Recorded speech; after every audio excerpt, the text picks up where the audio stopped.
Jesus' hat-trick propels Arsenal to a 3-2 win over Palace, securing Carabao Cup semi-final spot. Gabriel Jesus chose the perfect moment to end his goal drought, scoring a brilliant hat-trick to lead Arsenal to a 3-2 victory over Crystal Palace and secure a place in the Carabao Cup semi-finals. Palace had taken an early lead through Jean-Philippe Mateta, but Arsenal mounted a stirring second-half comeback after Mikel Arteta made key substitutions at halftime. Despite a late scare when Eddie Nketiah pulled one back for Palace, it was Jesus who proved the difference, having scored only once in his previous 34 appearances. Arteta expressed his satisfaction with Jesus' performance, praising his sharpness and the variety of goals he scored. "I'm so pleased for him," Arteta said. "It's been a long period without goals, and to score 3 in the types of goals he did is a great thing for both him and the team. We can rely on a player with such unique quality." Arteta made 8 changes from the disappointing draw against Everton, with Kieran Tierney making his first start since the Community Shield and Raheem Sterling also getting a rare appearance.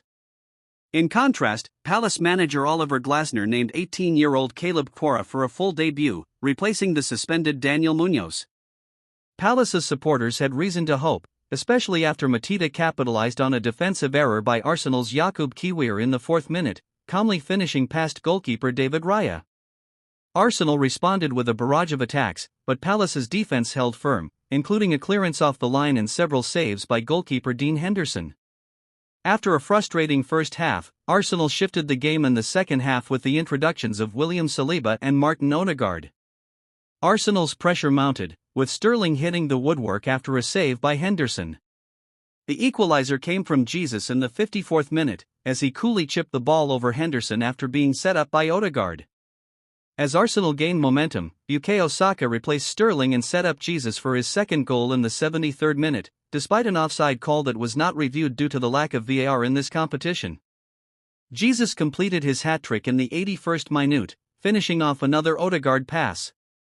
Palace pushed for a late equalizer, and Nketiah, a former Arsenal player, headed home in the dying moments, but it wasn't enough to prevent Arsenal from advancing. Glasner acknowledged his team's defensive lapses, saying, "We gave them too many chances in the second half, and when you do that, it's just a question of time until they score." Arsenal will now await their semi-final opponents, while Palace, despite the defeat, will face Arsenal again in the league on Saturday.